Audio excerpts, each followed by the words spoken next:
Many Shades of Pink and Black Health.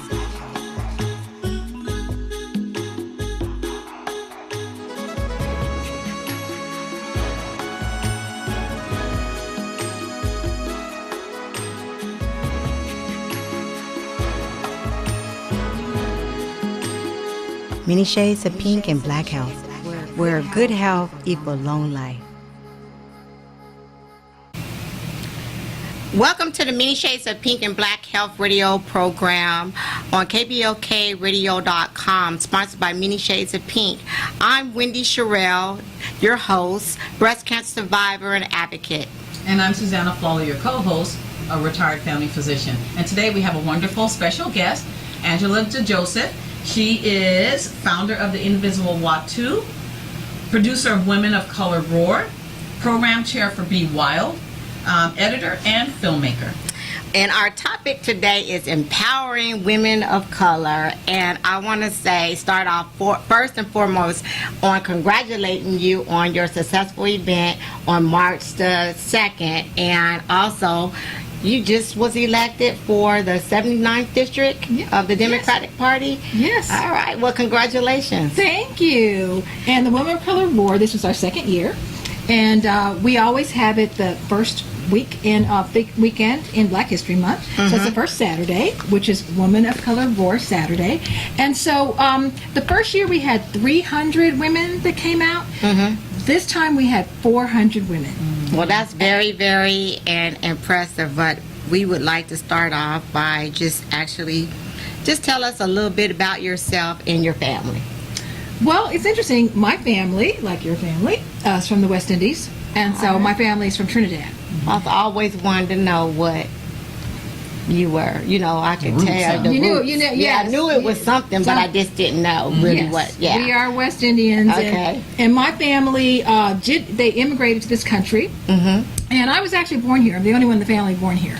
So I'm the first generation. My brothers they grew up there, they went to high school there, and so when people meet my family, they go, why do they have an accent and you don't? But I actually grew up here. Okay. And but I had an opportunity to live in different cities as an adult. So I grew up in Los Angeles, but I've lived in Chicago, I've lived in New York, I've lived in Philadelphia. So I have, I think, a broader view, of the country. Yeah. And the difference in the communities. San Diego is the most unusual place I have ever lived. Amen. Hey, I know. Okay.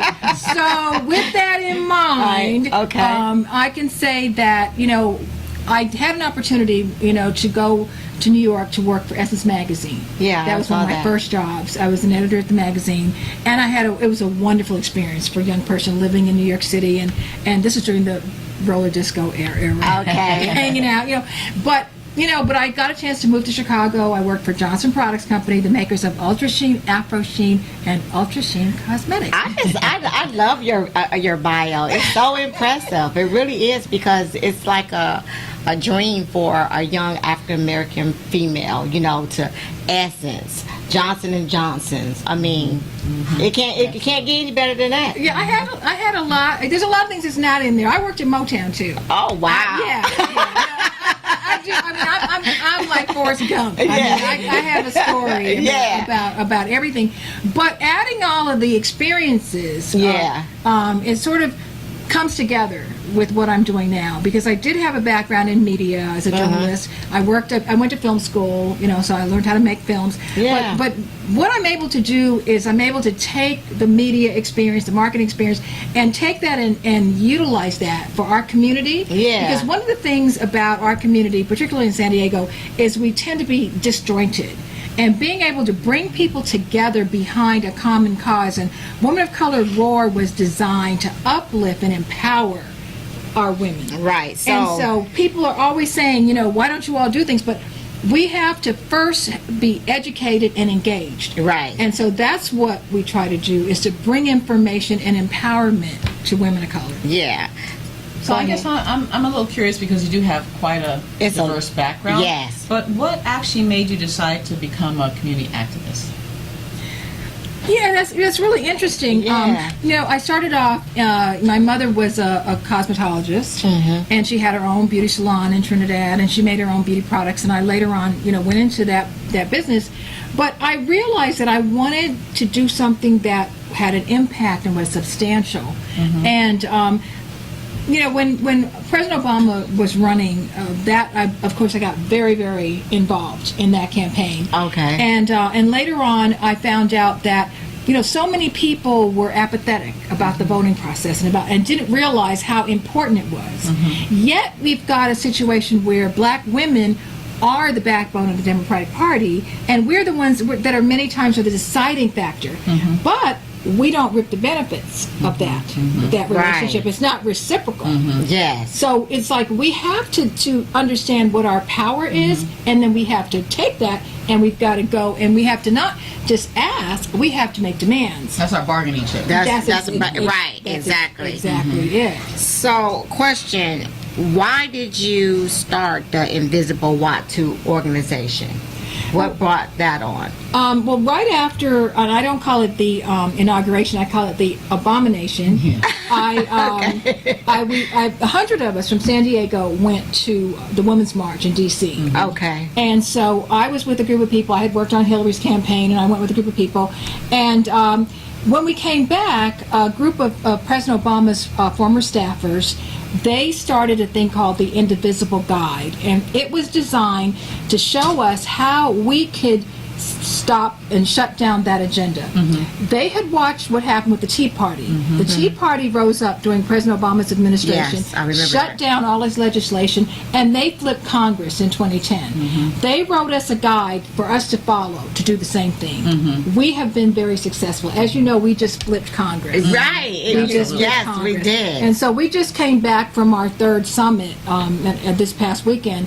And now going forward, it was like, what are our marching orders now? And we've got a lot of important bills, and even on a local level here in California. And Dr. Shirley Weber, which is the 79th District, which I'm now a representative for.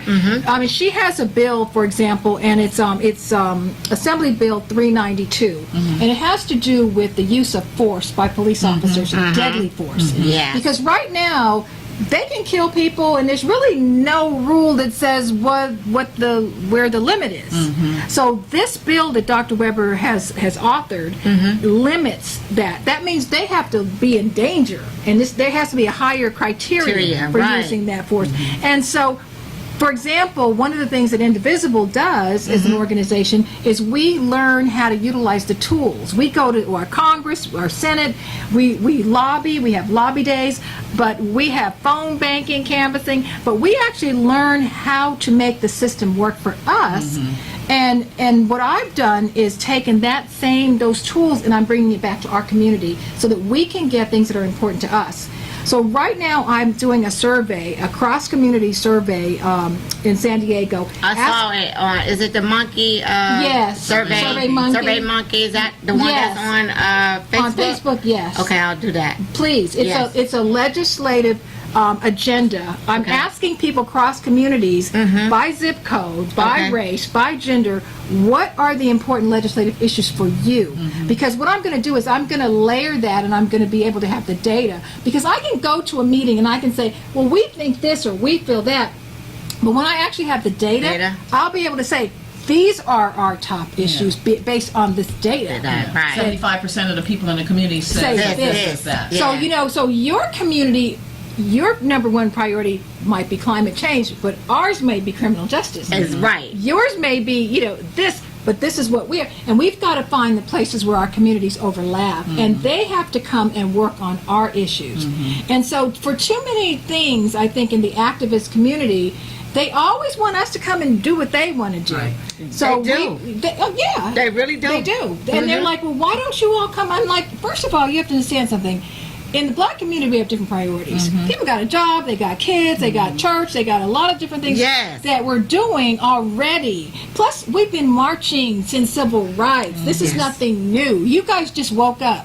We've been fighting, struggling. Exactly. So this is not new to us. What you have to do is understand you've got to use your resources, and you need to drive over here, and you need to participate in the things that's important to our community. Right. You know, and find the common ground. So that's been, I mean, it's been 2 years now, and like I said, I've learned things from them that's been worked very well. When the Trump administration tried to take away the Affordable Care Act, we did more phone calls, phone banking out of state from California, out of state, to shut down that bill, and we were victorious in that. He was not able to pass that Trump Care bill. I was one of the, I made my calls. See? Yeah, I was part. I mean, I did my part every time it came up. I made sure I made you. It's all about coming together. People just don't understand what phone calls can do. Exactly, and they do log the calls. They do know, and showing up at their offices. Yep. In the 49th, where Daryl Issa was, they showed up every single week. And actually, I was with the women this weekend who did it, and they got him to retire. And so we've got to use that same muscle and power, and also not to don't stop. Like, you know, Dr. Weber introduced this bill before, and then it had to be retooled, whatever, push it back out again. Right. And so, but we have to learn that we have to continue to do it, and not be afraid of the new tools like technology and all all of these new things that are going on that we have to participate in. But I'm going to say that Watu means people in Swahili, and so I wanted to identify there's 6,000 indivisible groups now in the country. Well, I did learn that you guys have, like, it's like a national. And didn't you have like a conference? Was it in LA? Yeah, it was in LA. Yeah, we just had it. So that was the California. Okay. And we've had regional ones, but this one was just a California conclave. But understand that we're going into our third year, and it was like, okay, it was over 200 people there.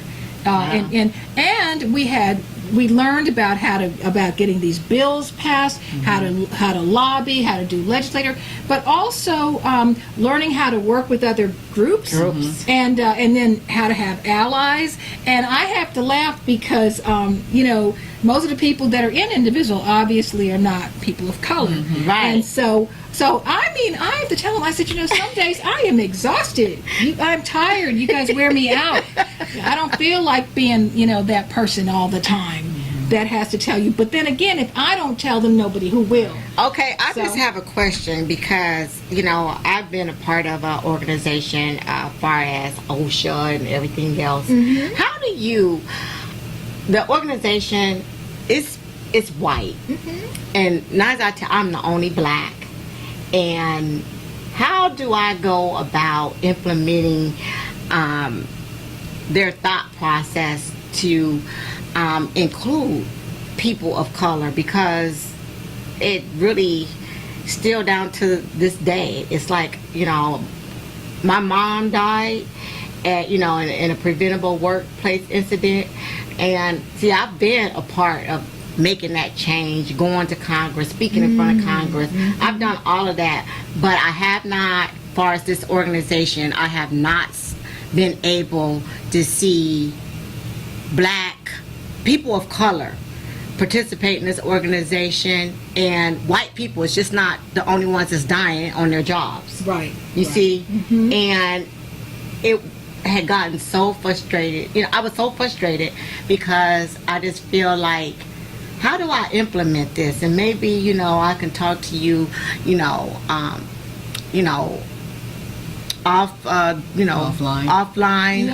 on that, because this is something that you deal with on a regular basis, and maybe you can give me some tools, that I can use. Yeah, but I can tell you that, it's an educational process. And so I, because I'm a writer, I write. And so what I've learned is that I just have to put it out there. And if their feelings get hurt, oh well. Okay. So I just write from my truth and my honesty. Yeah. And they need to know things about how they make me feel, or how it's unwelcoming. Right. Because a black person could show up and be interested, but then their behavior and their demeanor is off-putting. Well, so it really is. Yeah, yes, it is, and they have to learn. But I will say this is that, when people are willing, though, and interested in learning, we also have to meet them, too. Right. Because if we turn around and go, well, I'm not going to go, or I'm not going to meet with them, we also have to be willing to go and have the hard conversations with them, and we have to continually show up. So I can say that one of the things I'm doing now is I do have a group of black women who I am now going to imbue the information that I've learned and the methodologies to the next group of women, because I can't just stop with me. Right. And so I'm letting them go forward and do things and meet with people and be a part of it, because that's the only way you learn is by doing. Right. And that's one of the things that I think happens when you're doing everything yourself. You don't take time to train the next person or bring up the next person. So that's what we're getting ready to do, and we're going to have a speakers bureau. So Okay. that if I can't make it to speak on something, I can send somebody else, and they can come to your organization, and they can represent. I would like to be a part of So that. that's what we're doing. And so I've got two people one person just went and spoke and did a great job, and another one is going to be speaking at the Women's Museum. They're doing a gender talk. So Okay. All right. Well, that's probably a good place to pause. And what we'll do is take a break, and we'll be right back.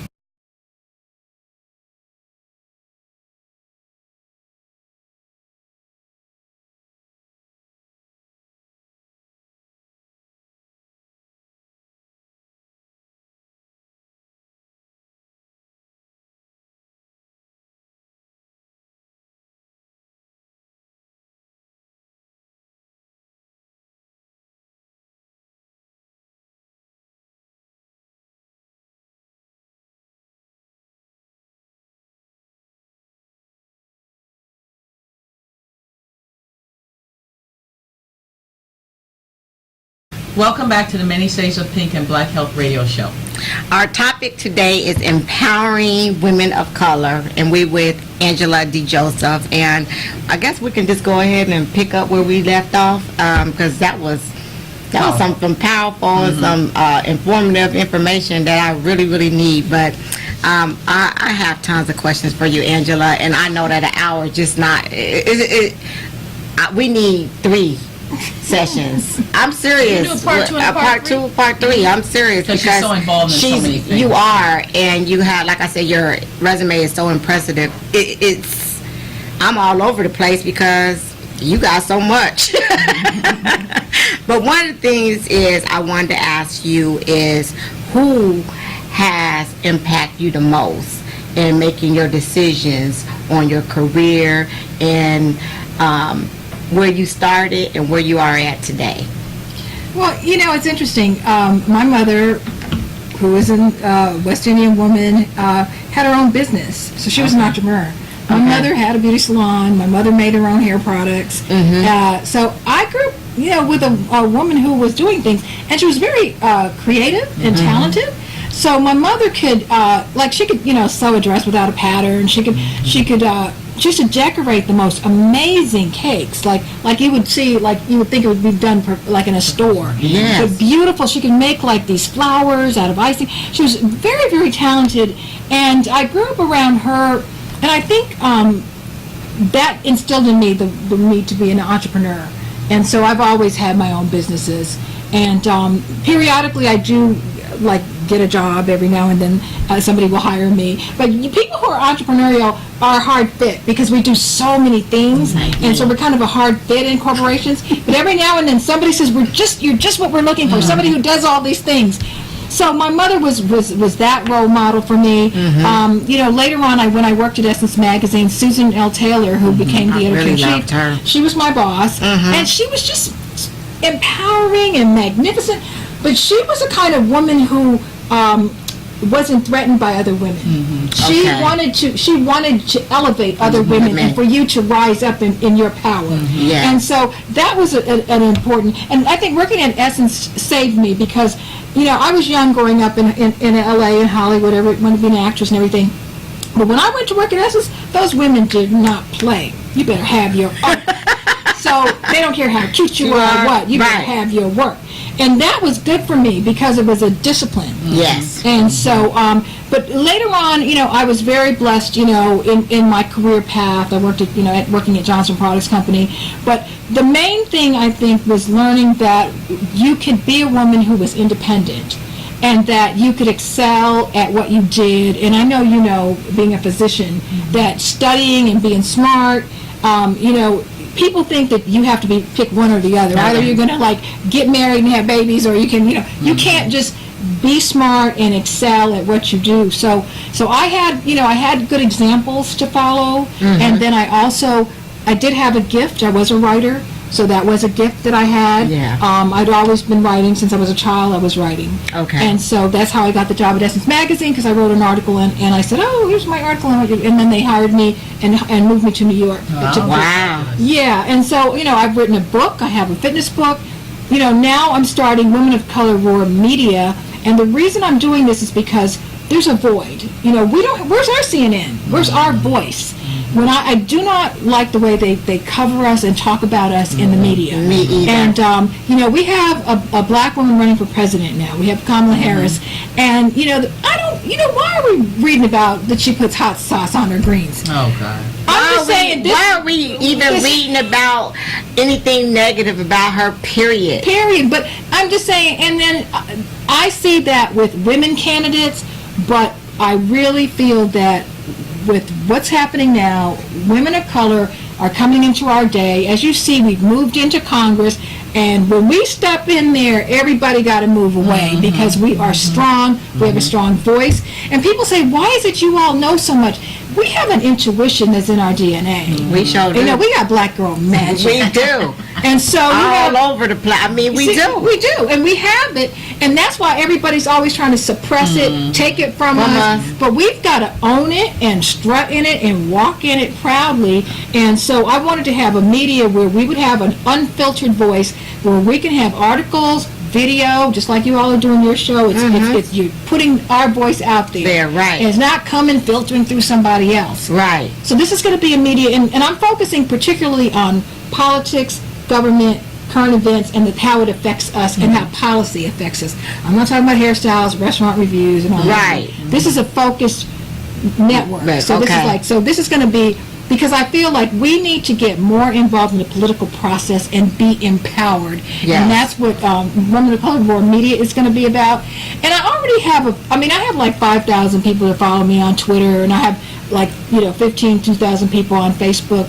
And people always want to read what I have to say. They want to look at my pictures, and then they want to take my pictures and put it on their page. I'm like, well, wait a minute now. Could you at least give me credit? Right. I am a journalist, and I'm a photojournalist, so just give me a little credit. Yeah. But I'm going to have this media, and it's a subscription service, so you can go up there and you can read stuff for free. But if you want to go and see everything else, subscribe, because we have to stop thinking everything in life is free. There is no free.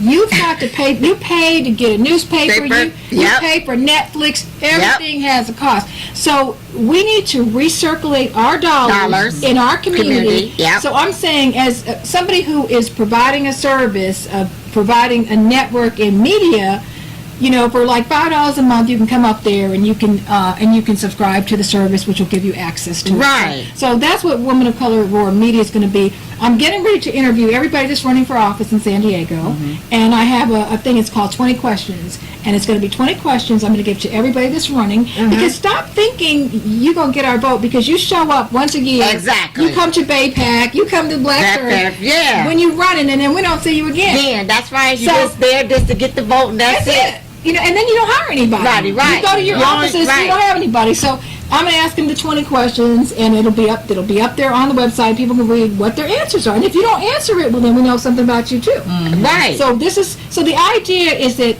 to build our power base for us. Yes. So when they want us to vote for them, they've got to come correct. Exactly. So I feel that the relationships, we have to have more balance Okay. in that relationship. So I'm curious because obviously the political scene is really your passion right now. Women in color for sure. But tell us a little bit about what Be Wild is. I know Dr. Shirley Weber started it. So tell us the history of that and what it stands for and what you guys are doing right now with Be Yeah. Wild. Yeah, Be Wild is the Black Women's Institute for Leadership Development. And, you know, Dr. Weber, because she has the vision and the foresight, realized that she needed to build a bench so that others could come after her. And that, you know, she needed to give us the training. And so I was really honored that I got to be in the first class, and I got to go through, and every week we had a full day of training that we learned about the legislative process. We learned about boards and commissions. We learned all of these things that will lead to whether you want to run for office, how to run a campaign, if you want to work in somebody's office. All the different staffers came in and they told us what they did in their various offices. So we got to learn about how that works and get that insight. But more important than anything, we got the networking. Because now we can call up somebody that works in the assembly, somebody works in the city council, somebody that works at the state senator's office. We were now put into getting those very valuable connections. And then, and Dr. Weber is probably one of the most successful legislators in California. If you look at the record of how many bills the governor has signed of hers, she's very, very successful, very good at it. And so when she comes and she tells you how it is, it's like you have to listen. Yeah. You know, you have to like sit down at the foot of Yoda and just drink it in. Drinking it right. And so that's what Be Wild has given us. We right now are taking applications for the next cohort, so people can apply to be in Be Wild.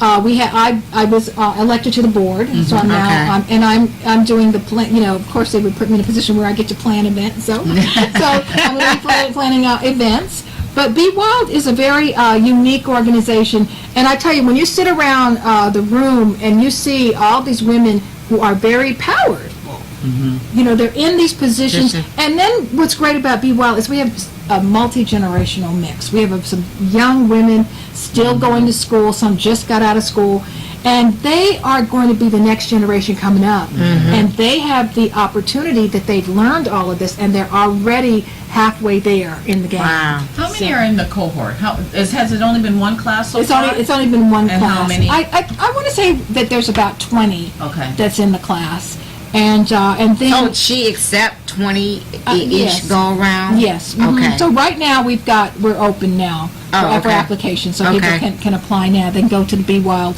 website and they can get an application. So that's what Be Wild is, and I think there's a real need. And now I have to say now, on the other side, you know, you've got organizations that are like Run Women Run, and there's a lot of other organizations that do that, and they have not had, you know, black people on their board. They have not really had but they have been trying more and more to be there for black candidates and to reach out. And so I've noticed more and more you see them going that way to support, because they realize that even if they had supported all black candidates, they still wouldn't catch up for all the years that they didn't have anyone that they were supporting.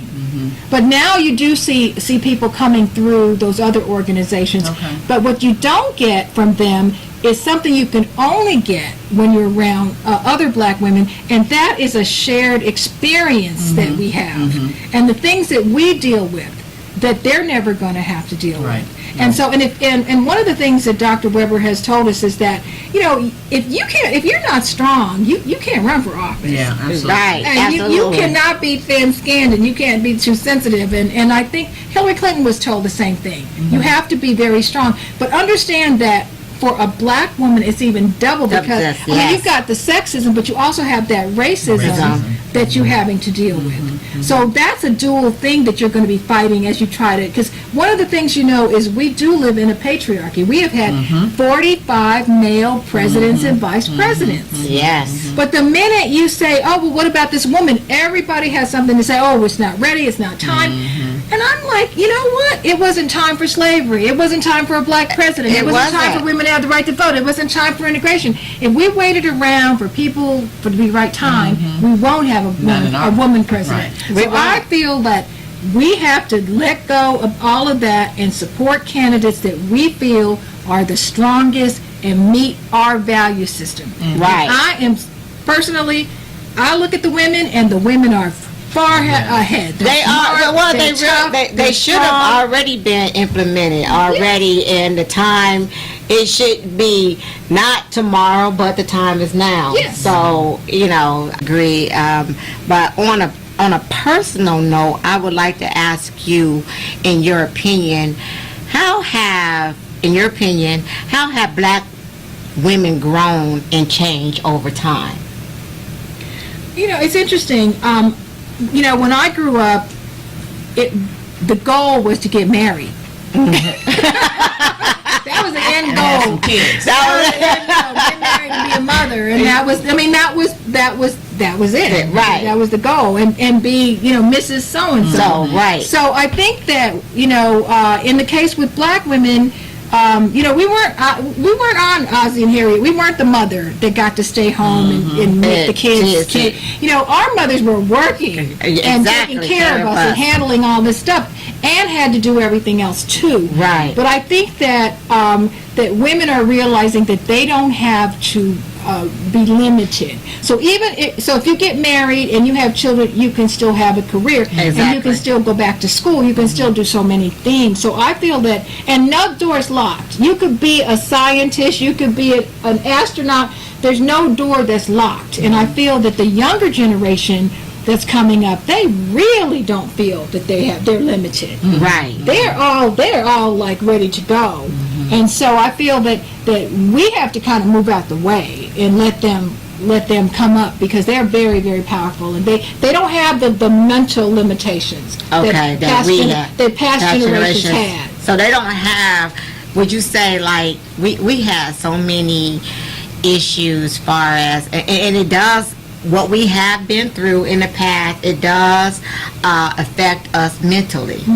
And so they don't have those blocks as we have. And I don't think so. And I think that I remember that one of the things, kind of like you had to be a girly girl, and if you wanted to have a boyfriend, and you didn't want him to know that you were really smart, or Right. you knew more than him, or whatever. So, you had to pretend you were not. Downplay your Not smartness. now. No. The women now, as they debate, they'll tell them they're.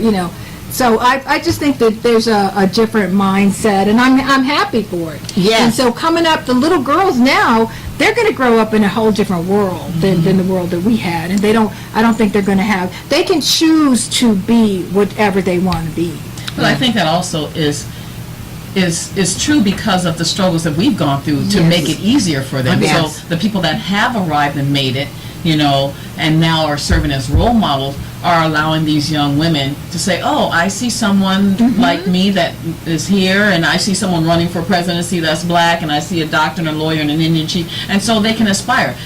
When we were growing up, you didn't really have that. Everyone was white and they were male, so we had no role models, we had no goals, and we had to kind of create them ourselves. But I think, thank goodness for the hard work that we've done, and obviously on the backs of our own ancestors and our parents, and the struggles we've seen them through, that each generation gets better, and it should be easier for us Black and brown people to be easier and to break down those barriers. I mean, they still won't invite you in, but now you just step on in there. Right. Okay. Right. I have a rhyme. And the young people have a constitution that they believe in themselves, but also that's like, I deserve this. Yes. Whereas before we were like, we know we were smarter than them, but it's like, I don't really belong here. They made us feel like we didn't belong even though we knew we did. Yeah. So now the constitution that these young people have, they are like, I'm here, and what about it? So I'm proud of them for that, but we have to understand that they wouldn't have had that if we didn't pave the way also. As we give our ancestors, the rights and the Constitution and everything that we praise them for that, because we wouldn't have been able to have opportunities either. They have more opportunities now because of the couple generations before them that really made the struggles to break down some more barriers to make it easier for them to get in schools that were maybe segregated before. So kudos to them, but it's from our hard work. Well, that's a true statement. But also, when you look at young people too, I know that when I was coming up, it's like, oh, you had to straighten your hair and you had to do this and you had to be a certain way if you wanted to fit in. And what I like about them is just like they're like, I'm going to do me, I'm going to be how I want, and and I greatly appreciate that because being able to choose how you want to be and not let all of those things hinder you. Yes. I think is very, very powerful. And I want to say something about Stacey Abrams, who ran for governor. The Yes. fact that we've never had a black woman governor in this country. Right. And we finally had somebody who was this close, but because of all of the voter suppression and all the racism, that was snatched out. They took that from her. Yes, but see, this is why I'm saying why we have got to solidify our political base. Right. Because we have to let the Democratic Party know that, that didn't happen. Who's next? Right. Who are we going to put up in the pipeline next? Right. We have to make it known that we are going to continue to demand that we have that access. Right. Because we've got to be in those positions. There's only been 2 black women senators ever. I know. In all these years. Hundreds of years. How is that possible? And especially you think about urban cities, but there's like I said, there's the patriarchy, and then you have the racism on top of that. But the men are going to put any man in there over a woman. Any man over a woman. And we've got to understand that although I can say that, there are a lot of, white women whose lives are very different than our lives are. Yes. And they're never going to be able to fully understand what it is to be us. But I do feel that is a natural ally for us in the fight against the patriarchy. And we have to find a way. And whoever those white women were, the 53 that voted for Trump, I don't know what's wrong with y'all. But we've got to find a way. I'm saying we've got to find a way. The sisterhood has got to come together if we really want. Because, see, you look at a city like San Diego. Yeah. There's no way that a black person is going to win a county-wide office here when we're only 3-4% of the population. Right. The only way we can do it is by a coalition. Yes. And so that's why I feel it's important that we find these common areas that we share and we come together over those common areas. That's what's going to drive us to be able to be in a position of power here in San Diego. Otherwise, okay, over there in the 4th District, over there in your little corner, little tiny. stay over there. And represent those 3%. Yeah, stay over there, but don't come over here. But we've got, if we want to have a black person on the board of supervisors, we want to get a black person to be mayor, we have got a black DA, we have got to form coalitions. So we can't just stay to ourselves, we've got to reach out. And I'm saying that they've got to do their work, to handle their white privilege and their, what they have to do. But we also have to reach out too and meet them somewhere so that we can form those coalitions. Yeah. And I'm glad you mentioned that about the black women running for an office, because it was nice to see on Monday the gathering that we have a young sister that's running for mayor, and we have another young sister that's running for county supervisors. So that was really nice to see that. And so we have to support them, and they're young and energetic. And that one running for mayor is like no nonsense. Which one is? Tasha Williamson. Yeah. Okay. What's her name? Tasha Williamson, and I love Tasha. Tasha she will tell it. Yes. She's real. She's raw. And she's good. And she's very smart. And Kenya Taylor's running for supervisor. And there's Kenya Taylor. No, Kenya Taylor. Is it 2 or? No, because it's but she's up there like in Chula Vista up in the northern part. Is that? No, it's not Chula Vista. No, I think it's northern. Yeah. Two. Well, who's running for mayor and what city? So Tasha is running for the mayor of San Diego. Yeah. And then Kenya's running for board of supervisors, and then Aramika is running for Congress, and that's in 51. Okay. 51. Okay. But the fact is that we've got to, and I like the fact that they have a coalition behind them. Okay. And that's what we've got to do is get a coalition behind us. behind them, and then at the end of the day, it's about candidates that are going to, how are they going to do, what are they going to do for us, and how are they going to meet the needs of our community. And that's why I have the 20 questions that I'm going to pose. All of them have to answer the questions.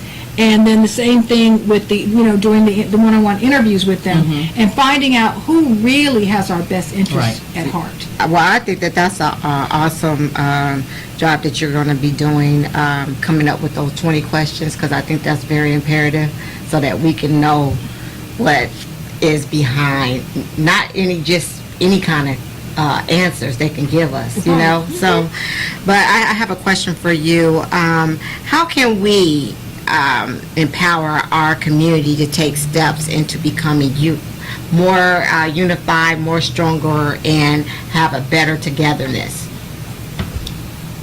It's really interesting because on some levels, we have the church that brings us together. I think that education and engagement is what I see, because a lot of times I feel like people they're kind of out there away, it's like the little sheep that got out. I think we've got to kind of go and collect back people that are kind of estranged from the community, because I think a lot of people have felt like they've been pushed out. And I think we have to go back and we've got to pull people back in. We absolutely have to get more people voting. There's like, I can't remember the exact number, but it's about 4,000 young people that are not in school and they're not working.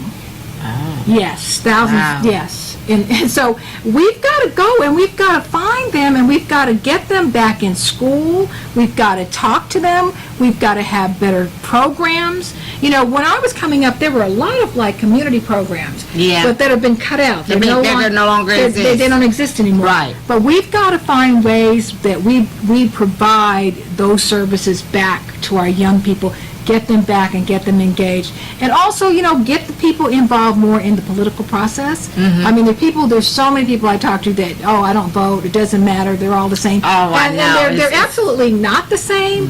And, the race we just had for the Assembly District, a lot of people didn't even know about it. And people were just going in, winning, and then being in charge of everything. Yes. And they didn't represent us, but we didn't know. No, we didn't. We No, didn't know. I'm be honest. I did not know. Right. Yeah, most of us never heard of it, didn't No, know. I didn't never know. I didn't know about it until until I just recently found out about it. Yeah, so now we know, and we showed up. Right. And, in the case of the 79th District, I mean, we had a full sweep. I mean, all 12 of the black people that ran, that were on that ballot, won. And I was specifically told by a white person that all black state was not going to win. Wow. They were wrong. They were wrong. But because they didn't know something, it's just like, with the race with Monica Montgomery, that they were caught off guard, and we knew because we could feel the drumbeat Right. of the community, and we knew what was going on, and they're oblivious to that. And so, but what we have to do is understand, see how much power we have? Yes. Because that was that was the biggest turnout they've had in that district. And it was Yes. extremely powerful because she came against the status quo, the powers that be, the party, the union, all these people. And the night, that she won and we all went downtown, it was a wonderful moment when we all showed up and it was multicultural. Yeah. She walked in with her people and it was multicultural. It was like, but it showed them that, this is the people. Yeah. And The so people voted for the her. people voted for her. yeah. And so, but we've got to keep that energy. Yes. And push it forward. It's just like when we showed up for President Obama. I remember that day. I'd never seen all my neighbors before. The entire neighborhood was waiting to vote. And I'm like, who are all these people? I've never seen them again either. I mean, and I have to say that in that era, because I got really involved in that. I mean, I pushed the campaign via email, to all my friends. I mean, no one knew about this man. I mean, Yes. no one knew about him, but I knew about him because I'm a reader. I'd already read his books. Okay. So I knew about him and I was excited, and my mom knew about him because both of us, we read. And so that was really sad because we pushed, emails, told everybody about him, and she didn't get to see him, the opportunity to see him in office. Oh, my mother had never voted in her entire life. That was the first time she ever voted, and the only time she voted for Barack Obama. So she got to cast a vote, for him. Yeah. But what I'm saying is that it was a major impact. Enthusiasm that we have, we got to get it back. We got to get it back, and we have to keep it. We have to keep it going. But you've got to have candidates that inspire you. Yeah. And I think Monica said this at the breakfast. That somebody got to make you want to leave your job, your kids, do all the things you have to do to get out there and do it. Yeah. And so we've got to also have candidates that inspire us too. That's true. And that's why we need a diverse group of people running. We don't need the same people that look the same, that think the same running for office. We need different people who come in. That's why I'm so excited. That's why I'm so excited about seeing Tasha running for mayor, because she's so fresh and exciting. And we need people who have an authentic voice. No, she's authentic. Yes. And so that's what we need. And I want to see more. And that's why we have Women of Color Roar. And that's why 100 young women got to come, and we are like, you can run for office, you can do things.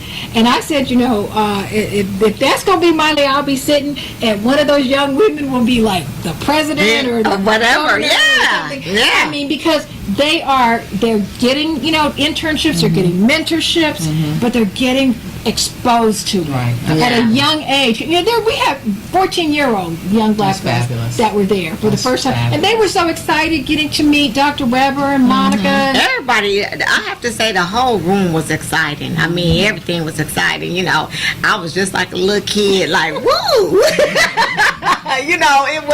It was an exciting experience. It really was. So. Well, and I'll tell you, when I first wanted to, do it, it was like so many people fought me, and nobody's going to come if you just make it about black women. And I'm just like, you don't know us. And last year there were a whole bunch of white women there. Yeah. They come from North County and everywhere. Oh, they do. People. Yeah. Oh, yeah, they do. And you know what? And this year we had, Mike Levin came, all the way from up there in North County, and I really like him because, he wanted to be there. You know what I'm saying? And you can feel it. That he wanted to be there. And I saw him his thing. He's from Inglewood. I gotta ask him about that. I'm like, he's from he right there. I had some jungle fever or something. He right. But I'm just saying but his thing though, he wanted to be there, but he recognized also, he gets it. And I think that we've got to understand that, like I said, we've got to have coalitions. And so having the people come from North County down to our area supporting our event that's about black women is an important step. And we've got to continue on now by saying, okay, this is our agenda, this is what we want. And actually on March the 10th is Harriet Tubman Day, and the March for Black Women is on that day, which is over here in South Central, and we had it last year, and we have a South Central. We have South Central. LA. South Central. Oh yeah, that was a slip. Yeah, I know, but Southeast. South is different. Okay. Yeah, but we have a list of demands that the black women want, and this is a young group of black women. They're Black Lives Matter, and I tell people it's like we are very diverse. That we're different. But we all have something interesting to bring. To the pot. And so I think when all these different black women come together and realize that we can all work together and we can empower each other and enhance what each other is doing. Yeah, absolutely. Okay, we are just about we're going to just a transition, and I'm going to this is it's not an event, but it's named Wendy's event of the week. Be an active force for good in your own life. There are moments when you wonder, why am I here? Is it worth it? Will the problems and challenges ever end? Superficial answers just won't do. You must turn within to find real answers, true meaning and purpose for being. The real answers are not found in your mind, but are revealed in your heart. Therefore, take time to reflect on and deepen the reasons for your life. You have greatness within you. All right. Well, that's a vent. We might want to change that was- around and call that. that was beautiful. That was like an affirmation. Yeah, I was gonna say we might want. Some weeks might be a vent, and some weeks might be a motivation, Right, yeah. type of thing. So, Yeah. all right, and we'll kind of transition a little bit to my health tip of the week. So, Yes. if you don't know, February is Heart Health Month, as it is Black History Month, and so for that, I'm going to speak just a little bit about health, and definitely heart health. And so there's something called Life Simple 7. And what you can do is if you follow these 7 simple steps, you can have a healthier life. So here they go. Number 1 is quit smoking if you're a smoker. Number 2 is maintain a healthy weight. So if you're a little overweight, you need to figure out how to get that weight down. Number 3 is get active. Okay, so same thing on number 2. If you are a little overweight, then by getting active, that can help you get your weight down. Number 4 is eat better. I mean, let's try to put foods in our body that actually is nutritional for us, and you know, put the proper food fuel in for us. Number 5 is control your cholesterol. So obviously you need to get some blood tests done so you can find out where your cholesterol is so you can do something about it. Okay, Yeah. so know your numbers. Number 6 is manage your blood pressure. So, and we'll talk about that at our health event, but you know, if you don't know what your blood pressure is, it is a silent killer. So you walk around with a 180 over 100, and next thing you know, you have a stroke or a heart attack. But if you knew that, you could do something about it. Right. And then finally, number 7 is reduce your blood sugar. So that if you're diabetic or pre-diabetic, you know, you're going to have to figure out how to manage that. But you have to know those numbers once again in order to do something about it. So that's regarding Heart Health Month and how to keep your heart healthy. And now for our announcements. You know, we've changed our monthly community outreach, Good Health, Equal Long Life. It's now on the first Wednesday of every month. Our next event is March the 6th, and we will have the mobile mammogram. So for all you women that have not had your mammograms this year, please feel free to give me a call and let's get that done.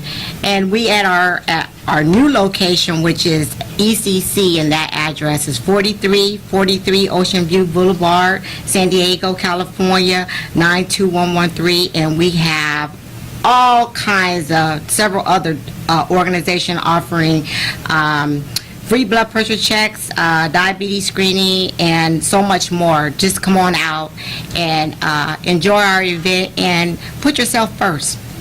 All right. And the final announcement is actually, we had announced this about a month ago. We were supposed to be having, I believe, the 3rd annual Hornet and Friends Cancer, Diabetes, and Mental Health Awareness event. It was supposed to be early March, but it had to be pushed back. So now it's Saturday, April 27th from 11 to 3 at Lincoln High School, which is 4777 Imperial Avenue. Mammogram sign-ups will be there, and then we'll have the free mammograms the following week or so at our event on Wednesday at ECC. So basically, come on out. I'll be speaking about something, heart disease or diabetes or something, but we will have mammogram sign-ups for that. And then Yeah. we'll see you the following week, I believe, which is the first Wednesday at the event, and there you can get your free mammograms. Exactly.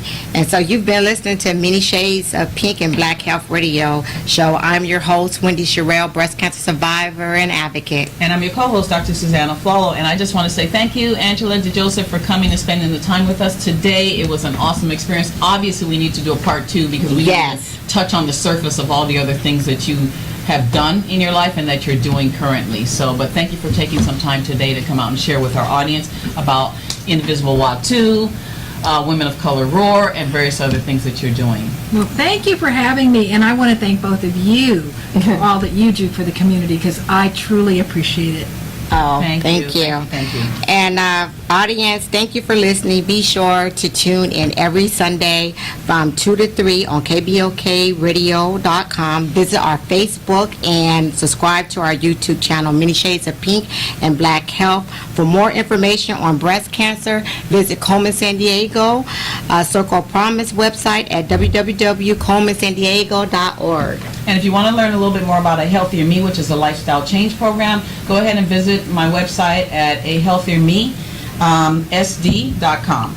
All right, and thank you for tuning in. And again, Angela, we want to get this on record, on camera, that you will come back for segment number 2. And 3 if we have to have one. Okay? Thank you. I'd love to. And can you give everyone your information, your social media platforms? Sure. It's womenofcolorroar.com. Okay. And I just finally got my Instagram page up, so it's Women of Color Roar.